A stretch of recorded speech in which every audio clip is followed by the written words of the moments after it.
Bismillahirrahmanirrahim. Dengan kita Nabiullah Muhammad SAW yang dulu pernah dawuh kepada para sahabat, "Shallu kama ra'aitumuni usolli." Salatlah engkau sebagaimana engkau itu melihat aku ini salat. Kanjeng Nabi dawuh ngoten niku di hadapan para sahabat, sehingga para sahabat kemudian mirsani pripun sih salat Kanjeng Nabi niku. Lah kita ini kan tidak pernah melihat Rasulullah, bagaimana mirsaninya?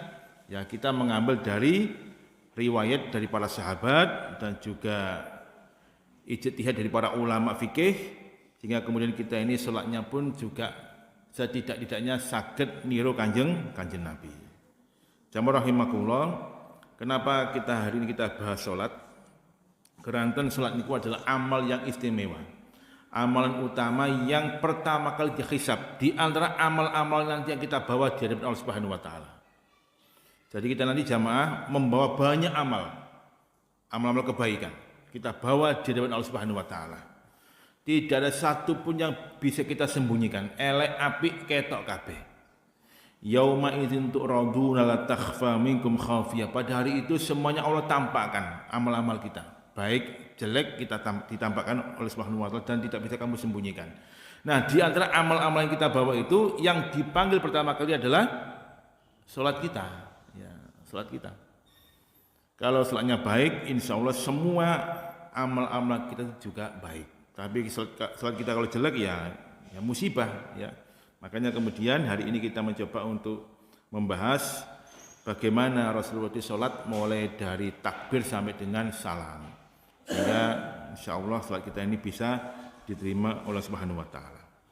Baik, jamaah rahimakumullah, yang pertama, salat itu diawali dengan takbir. Kita lihat hadisnya. Ya. Hadis muttafaqun alaih dari sahabat Humaid bin Sa'idi bahwa beliau bercerita, kan Rasulullah SAW idza qama ila shalah istaqbalal qiblata. Kanjeng Nabi niku ketika salat itu berdiri istaqbalal qiblata, menghadap ke arah kiblat. Bukan menghadap ke arah ghorbun. Ghorbun itu barat. Tapi menghadap ke arah kiblat. Karena kiblat adalah Ka'bah Al-Mukarramah.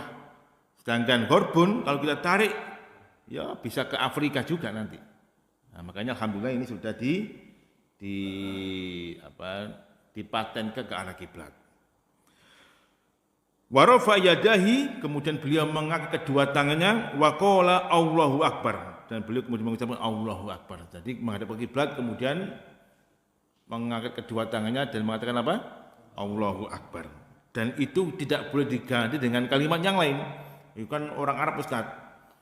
Ya wong Indonesia digantilah Allah Maha Besar. Lah nek diganti kabeh lak sing repot Madura. Ya. Engko ana Allah Maha Jeraja tak iya, ana tak iyene barang. Allah Maha Jeraja tak iya. Ya. Jadi, nah sekarang pertanyaannya, bagaimanakah posisi ketika beliau mengangkat kedua tangannya itu?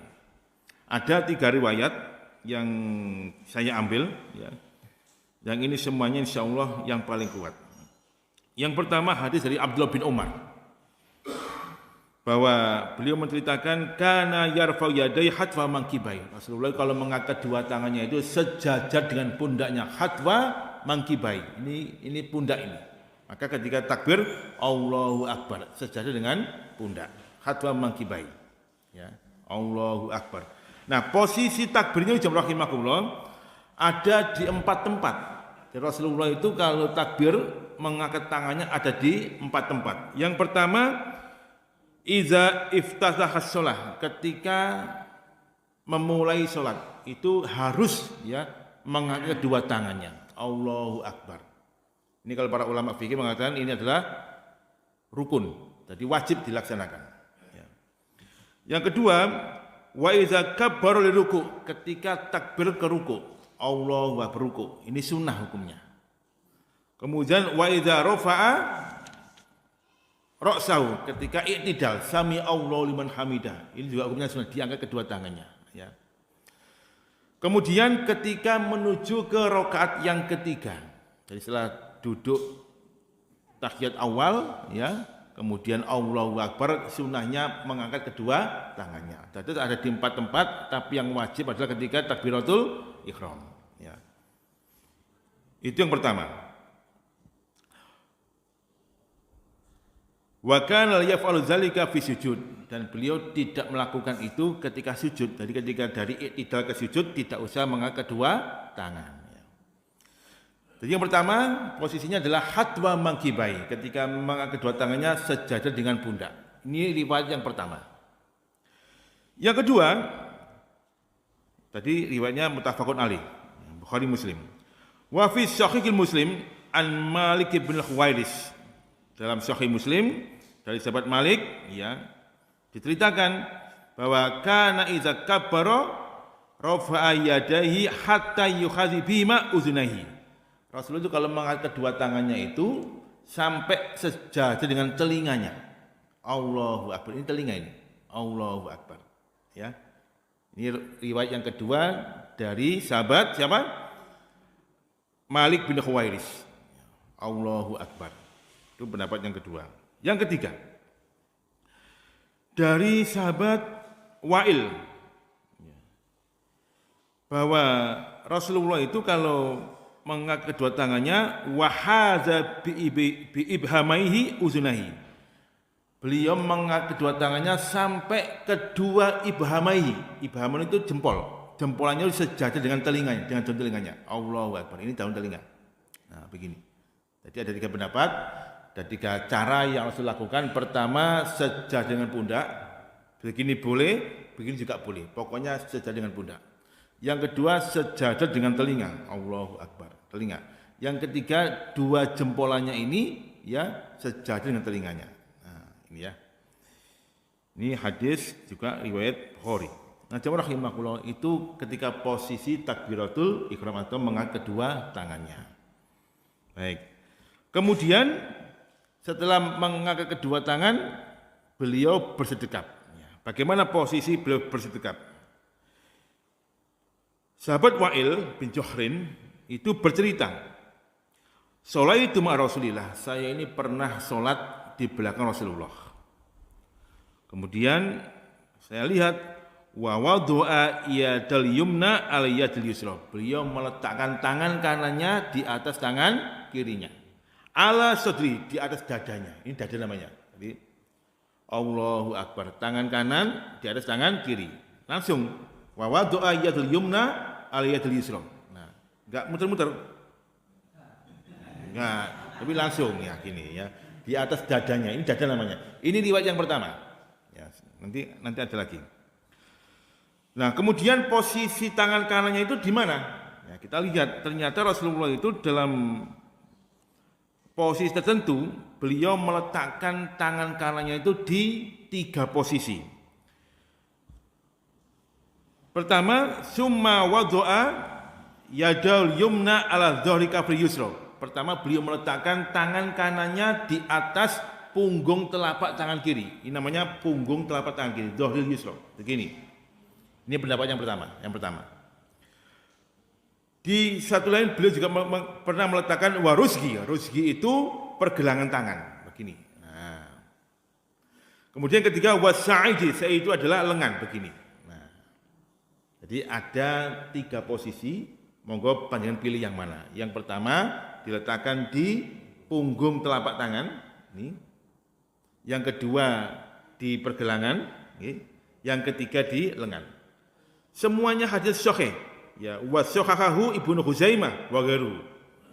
Wa asluhu fi Sahih Muslim, dan asalnya dari Sahih Muslim. Nah, monggo. Hal ini jamaah rahimakumullah itu berlaku ketika panjenengan melaksanakan ibadah haji atau umroh. Itu berlaku. Misalkan jangan nanti ketika masuk di shaf Masjid Nabawi, subhanallah itu baknya luar biasa. Kalau jenengan begini, loh ini mengganggu sudah ini. Sikutnya mengganggu yang lainnya. Ini memakan tempat. Ya, makanya rata-rata orang-orang yang sholat di Masjid Nabawi, di Raudhah, ya, di Mekah itu mesti begini. Ya. Kenapa? Karena untuk memberikan tempat yang lain. Jangan begini, loh ini mengganggu. Ya, makanya kalau kita sholat di 2 masjid itu dalam posisi penuh berdesakan, Nah, kita taruh tangan kanan kita di sa'id ini, di lengan. Begini. Nah, kalau longgar ya begini, pas pergelangan tangan kita pegang. Nah, di riwayat yang lain, ya, dan juga dipakai pedoman oleh mazhab Syafi'i, ya, bahwa bisa meletakkan tangannya adalah fauqa surratihi. Surra itu pusar. Pusar itu udel. Udel itu, nah bukan ya. Fauqa itu di atas, berarti begini. Nah boleh ya. Jadi fauqa surratihi, bukan ala tapi fauqa di atasnya. Begini. Nah, apa bedanya fauqa dan ala? Ala itu begini. Pulpen alal maktab. Nah ini ala. Kalau fauqa begini. Nah kalau ini fauqa ini. Gantung. Jadi di atas pusarnya. Nah, jamaah rahimakumullah, maka jenengan bisa pilih yang mana monggo. Nah, setelah melaksanakan itu kemudian membaca doa iftitah. Nggih. Doa iftitahnya monggo jenengan baca yang masyhur ada dua. Yang pertama riwayat muttafaqun alaih, Allahumma ba'id baina baina khotoyaya kama ba'adta baina masjid wal maghrib. Yang kedua riwayat Imam Muslim, ya. Inni wajhatu wajhiya gitu.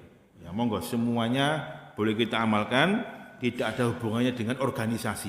Dua-duanya hadisnya sahih, ya. Dengan pilih ya Allah baik ya monggo, dengan pilih yang kabiro ya monggo. Ya. Dan tidak usah rame karena ini hukumnya sunnah. Ya, hukumnya sunnah. Enggak diwoco pun juga enggak apa-apa. Ya, hukumnya sunnah, ya.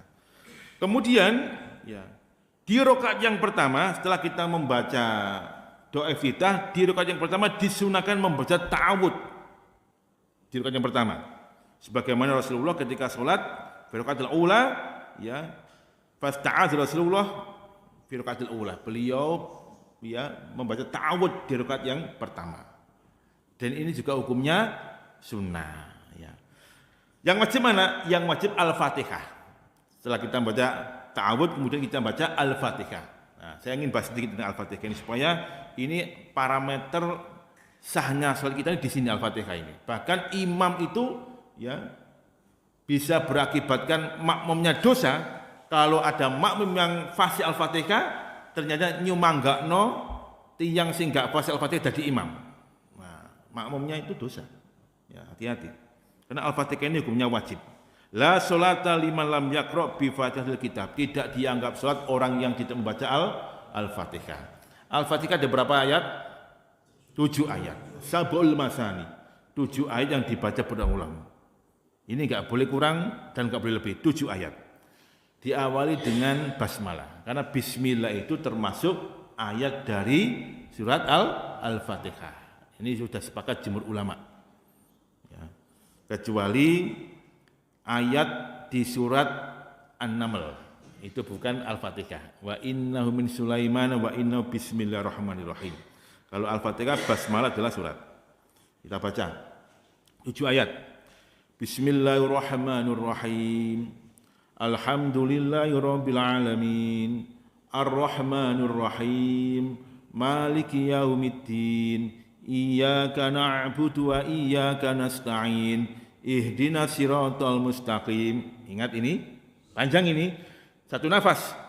Siratal ladzina an'amta 'alaihim ghairil maghdubi 'alaihim waladdallin. Amin. Satu nafas. Kenapa? Karena kita memakai riwayat Hafiz Nafi' Mushaf Utsmani yang kita baca setiap hari itu. Satu nafas. Kecuali kalau itu kita potong. Kalau kita potong maka basmalahnya tidak masuk ayat. Ya, kita langsung Alhamdulillahirabbil alamin. Ar-Rahmanir-Rahim. Maliki yaumiddin. Iyyaka na'budu wa iyyaka nasta'in. Ihdinas siratal mustaqim. Siratal ladzina an'amta 'alaihim ghairil maghdubi 'alaihim waladdallin. Amin. Ya, ngoten nggih. Tapi jumhur ulama 4 imam mazhab sepakat basmalah adalah bagian dari ayat surat Al-Fatihah. Makanya kita membaca seperti itu, ya. Dan ini hukumnya wajib jamaah. Ya. Kula mboten apal Al-Fatihah Ustaz. Kudu apal. Sampai nu gak apal Al-Fatihah tapi lagune Denny Cakman 10 album apal kabeh. Ya. Al-Fatihah gak apal, Denny Caknan 10 album apal kabeh. Nah, dados Al-Fatihah wajib dihafalkan. Keranten jagani nek panjenengan mangke salat sendirian atau salat dalam posisi disirrikan, dipelankan. Ya.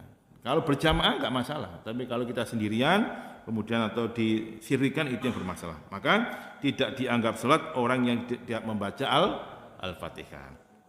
Nah, Al-Fatihahnya itu sampai dengan waladhdallin amin. Artinya jelas ya. Kita lihat ya bagaimana sahabat Nuaim itu menceritakan salat itu wara'a Abi Hurairah. Aku pernah salat di belakang Abu Hurairah radhiyallahu anhu. Faqara bismillahirrahmanirrahim summa qara'a bi umil Qur'an hatta balagha waladhdallin faqala amin. Jadi kita baca dengan kalimat waladhdallin amin. Enggak usah ditambah-tambahi. Karena ini dalam kondisi salat. Salat itu sifatnya tauqifiyah. Tauqif itu aturan sudah paten, enggak boleh kita tambahi, enggak boleh kita rubah, kita kurangi. Maka kalau bacaannya waladhdallin langsung dijawab dengan kalimat amin. Enggak usah ditambah dengan Rabbik firli wali walidayya amin. Enggak boleh. Karena ini salat ini, posisi salat ini. Kalau di luar salat monggo, itu ikhtilaf. Kalau salat enggak boleh tambahi. Ya, kalau ditambahi batal salatnya. Batal. Nah, kalau di luar salat, nah itu ikhtilaf karena ada hadis yang memang mengatakan seperti itu dan itu hadis yang dhaif ya. Tapi itu ikhtilaf. Baik. Nah, setelah membaca Al-Fatihah, kemudian faqra ma tayassara minal Qur'an, membaca surat yang engkau anggap mudah untuk membacanya. Yang engkau anggap mudah untuk menghafalnya. Dan ini hukumnya sunnah. Kadang orang itu kan kemenyek ya. Ya. Suratnya didawakno. Moro ambil di tengah-tengah. Wama mandek jamaah. Wama iki kan bingung jamaah iki wama apa? Ya wama apa bingung tapi dilene wama adraka matorik ya gak cocok. Wama mandek. Suwe sing mburi kul huwele. Jadi jangan panjang-panjang ya dibaca pendek-pendek mawon. Kalau kita menghafal hafalan yang kuat. Saya pernah sholat di musala saya itu ya masih anyar-anyaran tahun 2000-an, masih anyar-anyaran. Ketika saya ngimami subuh saya baca surat agak panjang ya hafal saya di akhir surat Al-Hasr itu. Nah, ada orang Arab namanya almarhum Said Marta itu dekati saya, Ustaz. Jangan niku arek nyar, iki jamaah iki wong awam kabeh. Ojo didawak-dawak lho macane. Lho napa? Lah nek jenengan mandeg gak apal, kalau sing ngelingno. Nah, ngoten ya. Jadi sunahnya faqra ma tayassara Qur'an, maka bacalah yang engkau anggap mudah untuk menghafalnya. Nah, jamaah rahimakumullah. Nah, kita lihat posisi makmum. Imam dan makmum itu punya posisi masing-masing. Ya. Imam jamaah rahimakumullah itu punya tanggung jawab besar. Imam itu dijadikan dua fungsi. Yang pertama, imam itu untuk diikuti. Ya, imam untuk diikuti. Ju'ilal imamul yu'tama bi. Imam itu dijadikan untuk diikuti. Fa iza kabbara fakabiru. Kalau imam takbir, makmum ikut takbir. Yang kedua, imam itu untuk menanggung. Menanggung apa? Menanggung ketidaksempurnaannya makmum. Imam jamaah. Makanya hati-hati. Ya. Contoh, ketika ada orang masbuk, kemudian dia baru bacanya iyyaka na'budu wa iyyaka nasta'in, ya kan? Masbuk ini tadi langsung Allahu Akbar. Makmumnya bagaimana? Ikuti imam. Loh, Ustaz belum sempurna. Enggak apa-apa ikuti imam, imam yang menyempurnakan, menanggungnya itu. Nah, ngoten nggih.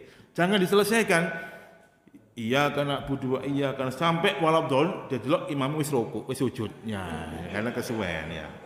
Jadi enggak boleh la takhtaliful imam, kamu jangan menyalahi imam. Imam itu dijadikan untuk diikuti. Nah, ketika imam membaca surat baik Al-Fatihah maupun surat Al-Qur'an, cukup kita mendengarkan. Ketika dikeraskan maksudnya, ketika dikeraskan. Saya baca hadisnya. Hadis dari Ubadah bin Samit. Ya, ini muttafaqun alaih. Suatu ketika dia bercerita, sholat Rasulullah as-subha. Suatu ketika Rasulullah itu sholat Salat subuh kan dikeraskan. Fasakulat alil qiraatu. Saya merasakan Rasul itu ketika membaca surat di salat subuh berjamaah itu merasa berat membacanya. Kayak berat ngoten niku. Falama insarafa, setelah selesai salat, beliau kemudian menoleh ke belakang. Apa yang beliau katakan? Qala, dawuh sapa kanjeng Nabi, inni arakum taqrauna wara'a imamikum. Saya ini merasa melihat engkau sekalian itu membaca surat di belakang imam. Jadi imamnya maca surat, makmumnya juga maca surat, dan itu kedengaran Rasulullah jadi imam. Qalu ya Rasulullah ay wallahi. Mereka bilang, ya Rasulullah demi Allah, ya kami tadi membaca surat sebagaimana jenengan juga membaca surat. Apa kata Rasulullah? La taf'alu. Jangan kamu lakukan itu. Baca Al-Quran fa'angsitu, kalau dibaca Al-Quran dengarkan saja.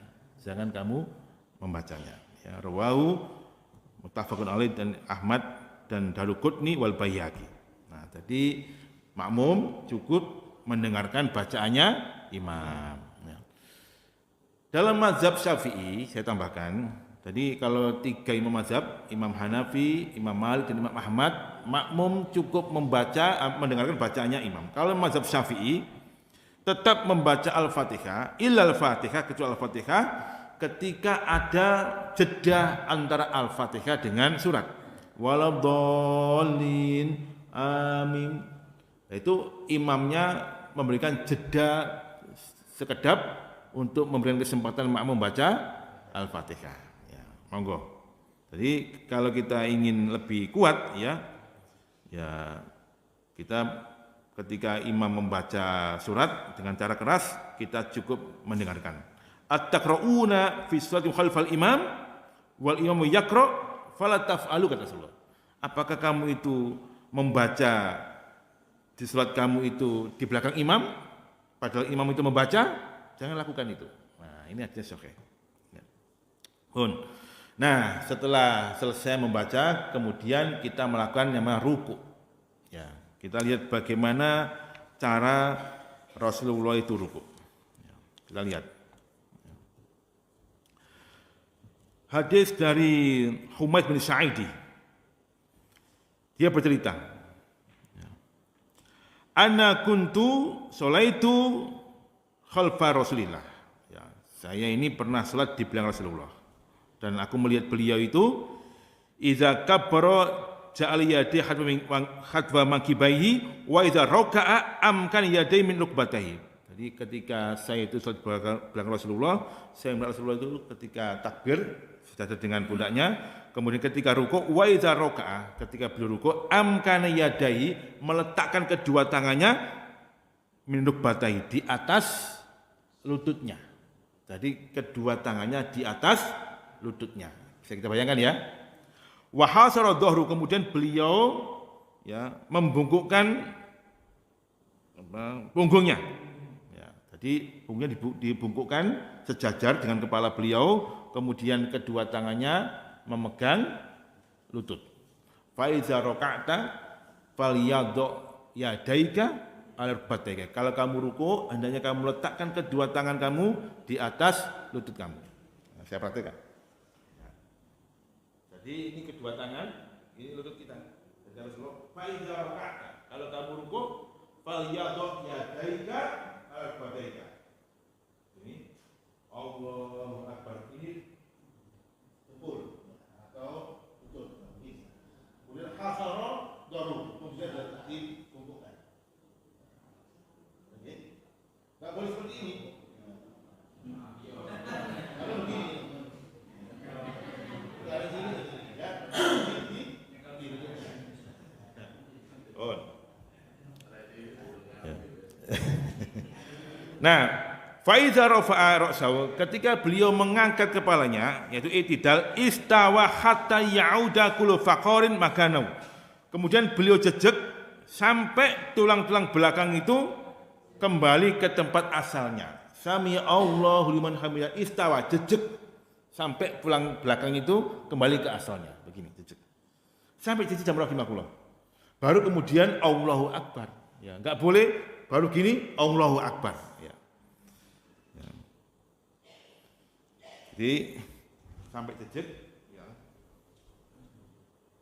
Sami Allahu liman hamidah, sujud istawa ya, sujud sampai ya kembali dalam gerakannya ke asal.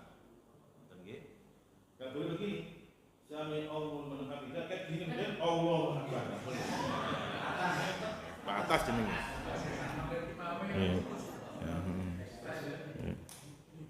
Ya. Makanya kan ada hadis sahih riwayat Imam Ahmad. Ya ini salah satu salatnya agak diterima seperti itu. Ya, bahwa ada orang itu selama 60 tahun dia salat, la tuqbal salatu, satu pun tidak Allah terima salatnya. Kenapa demikian? Fa innahu yutimu ruku'ahu wa la yutimu sujudahu. Kadang dia itu rukuknya sempurna, sujudnya enggak sempurna, atau sujudnya sempurna, rukuknya enggak sempurna. Tadi itu yang enggak sempurna. Ya. Kemudian rahimakumullah dari i'tidal ya, tadi sami Allahu liman hamidah, kemudian menuju ke sujud. Nah, pertanyaannya, ketika dengan i'tidal ke sujud itu kita menaruh tangan dahulu atau lutut lebih dahulu? Nah, gitu ya. Nah, gitu ya. Baik, saya bacakan hadisnya dari sahabat Wa'il bin Juhrin. Ya. Muttafaqun alaih.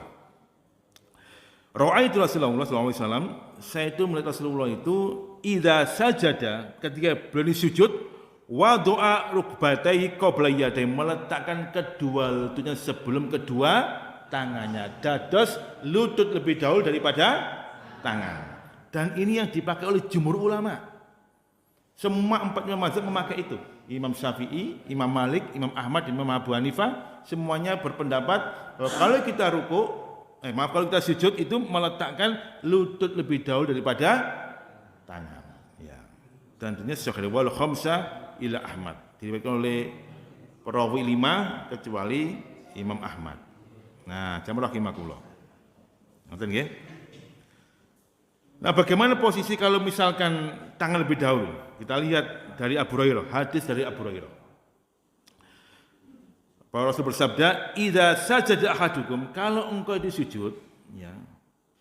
"Fala yabruk kama yabrukul ba'ir."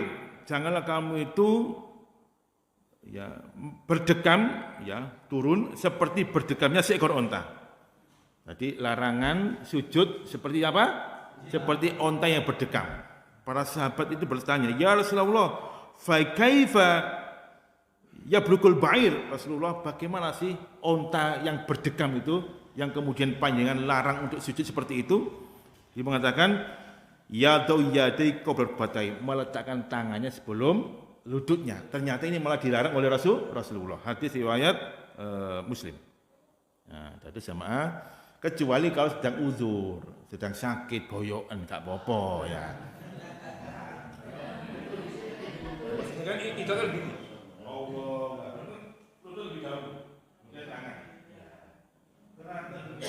Mangan bebek limo, bebek romak ya, ya nama sikile anu aku.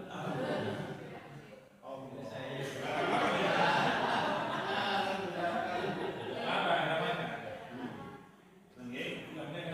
Ya. Tapi normalnya orang yang sujud lutut lebih dahulu daripada tangan. Ya. Dan ini dipakai oleh jumhur ulama. Loh, bagaimana Ustaz teman-teman ya sebelah, mohon maaf teman-teman salafi itu. Jadi begini, ada 2 buku ya yang jadi rujukan teman-teman salafi. Namanya Sifat Salatin Nabi, Sifat Salatun Nabi, Sifat Salat Nabi. Yang pertama dikarang oleh Nasiruddin Albani. Nah, Albani itu lebih condong meletakkan tangan lebih dahulu daripada lutut, dan ini dipakai oleh teman-teman salafi. Padahal Ibnu Qayyim Al-Jauziyah juga punya kitab namanya Sifat Salatin Nabi. Itu lebih mendahulukan lutut daripada tangan. Nah, NU, Basul Masail dan Majelis Muhammadiyah lebih condong meletakkan lutut lebih dahulu daripada tangan. Ya, monggo. Oke, pun. Sekarang mari ngono sujud ya. Bagaimana sujud? Ya. Di dalam sujud rahimahullah ada 5 cara. Salat itu intinya di sujud. Ya, makanya dalam sebuah hadis disebutkan aqrabu ma baini wa baina abdi inda sujud. Waktu yang sangat dekat antara aku Allah dan hambaku ketika dia sujud. Maka fa'aksir doa fi sujud, maka perbanyaklah doa ketika sujud. Nah, sujud ini jamaah rahimakumullah intinya salat. Maka dalam hadis sahih riwayat Imam Muslim, Rasul memakai lafaz ya, saya telah diwahyukan oleh Allah Subhanahu wa taala tentang tata cara sujud, yaitu umirtu an asjuda ala sabati a'dham. Saya ini diperintahkan oleh Allah Subhanahu wa taala untuk sujud dengan meletakkan 7 anggota badan. Ya. Jadi meletakkan 7 anggota tulang atau 7 anggota badan. Yang pertama al-jabhah. Jabhah itu adalah batuk. Ya. Tetapi ketika beliau mengatakan al-jabhah, lisannya mengatakan al-jabhah wa asyara ya biadi ila anfi. Beliau menunjuk tangannya hidungnya. Jadi al-jabhah meletakkan batuk sambil beliau menunjukkan hidung. Nah, berarti kalau kita sujud kita menempelkan batuk dengan hidung. Yang pertama. Yang kedua wal yadaini ai al kafaini, yaitu kedua telapak tangan. Terus yang menempel adalah telapak tangan, kafun. Ya, bukan begini. Ya. Ini apa ini sujud ini? Atau genggam, enggak ada. Jadi sujud enggak boleh genggam.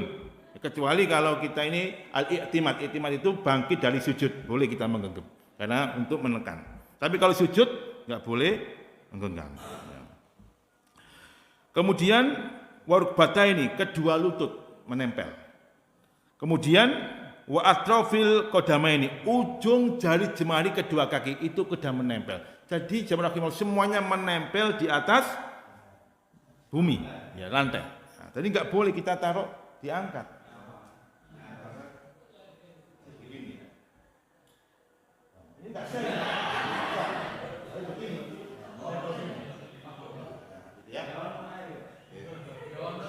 Ya ada gitu ada. Jadi yang pertama adalah ya, meletakkan 7 anggota badan. Ya, ini yang pertama. Lanang wedok sami mawon. Ya, lanang wedok sami mawon caranya. Napa sami mawon iku, Bu? Ya, padha ae. Ya.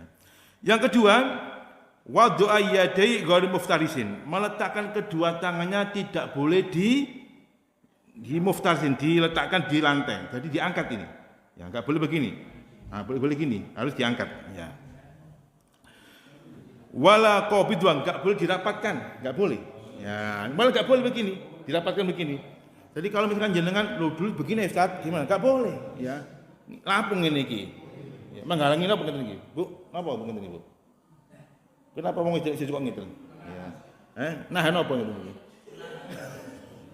Enggak usah ditahan ya, tetap ya. Kemudian wa farraja bani yadaik, kedua tangannya dibuka jamaah. Hatta yabdu bayad ibtai, sampai kelihatan ketiak putih Rasulullah. Nah, begini.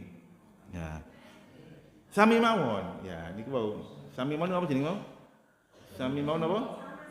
Nah, ya. Padha ae.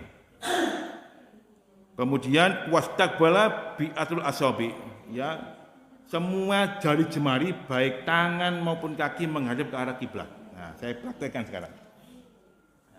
Yang pertama kalau kita sujud, semua 7 anggota tubuh menempel di lantai. Ini dan ini ya.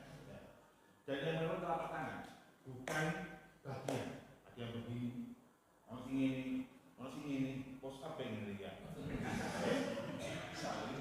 Kemudian Rasulullah gol muftarisin, sikunya enggak boleh diletakkan, harus diangkat. Kalau diletakkan kalbi, seperti anjing. Seperti anjing ini kan? Enggak perlu ini. Kemudian bapak roda ini dibuka enggak boleh enggak boleh dipintukan, tapi dibuka sampai kelihatan ketiak putih Rasulullah. Nah, begini. Jadi semua jadinya menghadap kiblat, enggak boleh begini. Nah, ya, mustaqbal kiblat.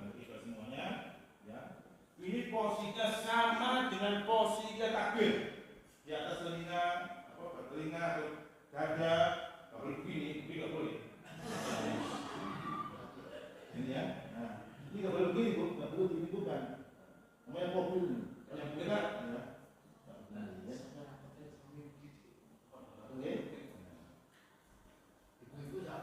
Sama. Lanang ujak sama. Sami mawon. Napa sami mawon?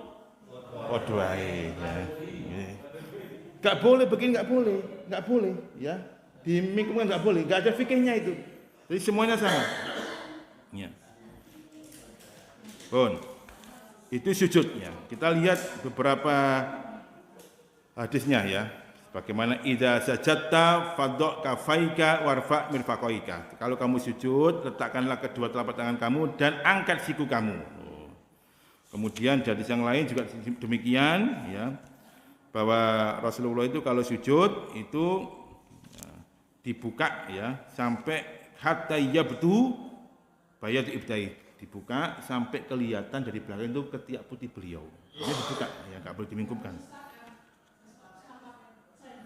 Ya enggak apa-apa. Ya intinya begini. Jadi kalau misal bisa kan begini, kalau dimingkupkan enggak boleh dimingkupkan. Nggih, jajar nggih. Ngoten nggih? Nah, sujud monggo diperlama. Kalau kita sunat sendiri diperlama, dinikmati. Kalau kita sunat bersama ya jangan diperlama. Nanti kalau jangan jadi ini ustaz sujud iku kudu lama-lama ya. Jangan ngimami sujudnya suwe. Bolak-balik makmume subhanallah. Subhanallah. Subhanallah. Ya, ya. Kemudian jamaah rahimakumullah, ketika kita ini duduk ya. Baik. Sunahnya menempel. Hah? Ya kan iso ditempel ditekankan nggih. Ya. Baik.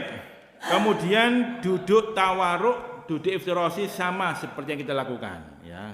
Ya, tadi ya lihat hadisnya itu ya, misalkan kita lihat bagaimana Rasulullah ketika duduk tawaruk dan duduk iftirasi sama ya. Sama seperti yang kita lakukan. Kana idza qada fi tasawudil aula wadu ayyadul yusra ala rukbatihil yusra ya wa wada'il yumna al rukbatil yumna wa qa'ada salasan wa khamsina wa asrabi asbais sababah wa fihi aidun an Zubair. Jadi Rasulullah kalau duduk iftirasi dan duduk tawaruk sami mawon ya, hanya jamaah rahimakumullah kita ini kan ya ketika duduk tawaruk duduk iftirasi itu enggak bisa sempurna. Itu tadi karena pengaruh dari kondisi badan kita masing-masing. Makanya para ahli kedokteran itu melihat orang itu kalau sehat itu bisa terlihat bagaimana dia sholat. Kalau dia sholatnya sempurna seperti Rasulullah, dia sehat. Ayo kita lihat sekarang. Duduk iftirasi dan duduk tawar Rasulullah itu 5 jari jemari kaki itu menghadap ke kiblat dan semuanya nekuk semuanya. Bagi orang yang asam urat, kolesterol, kemudian diabetes, nggak bisa jamaah, nggak bisa. Ayo, ya nggak bisa. Saya ini awalnya bisa. Kemarin baru ngaji di Al Azhar, ya. Kemudian dibawahi bebek, langsung ini. Jadi posisi seperti ini jamaah. Solusi kita sama, nah ini begini. Maksudnya begini, ini semuanya nekuk. Bagi yang mari makan bebek remah, ini atuh.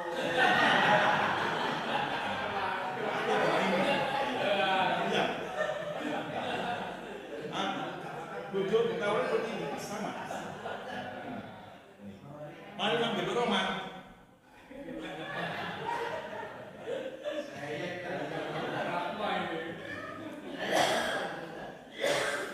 Nggih, ngoten nggih.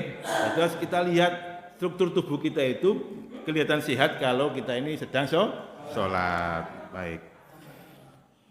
Nah, sekarang kita lihat di antara sunahnya jamaah rahimakumullah ini sunah. Ya. Setelah duduk ya atau menuju ke bangkit ya, itu sunahnya namanya duduk sebentar. Fa iza rafa ra'sahu minas sajadah. Rasulullah itu kalau mengangkat ya kepalanya dari sujud ya Allahu Akbar ya jalasa beliau duduk sebentar wa tamada al ardi summa qoma ya. Jadi Rasulullah kalau saat sujud sunahnya begitu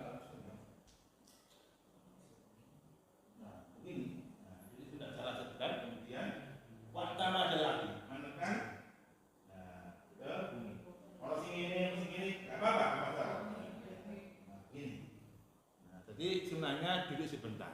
Meskipun gak duduk itu juga apa-apa, ini sunnah. Oh, enggak apa-apa juga. Nah, tapi kalau kita ingin melihat sunnah, ya seperti itu. Warawal Bukhari fi sahihi, dan riwayat dari Imam Bukhari dalam sahihnya fil lafzin lahu fa idza rafa ra'sahu min as-sajadah tsaniyah, beliau kalau mengangkat kepala dari sujud yang kedua, jalasa, beliau duduk sebentar.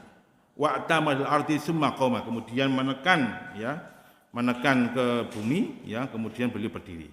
Nah, gitu ya. Tapi rahimahullah terakhir salam, ya.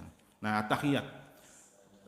Tahiyat awal, tahiyat tsani, bacaan tahiyatnya sama, hanya bedanya, ya.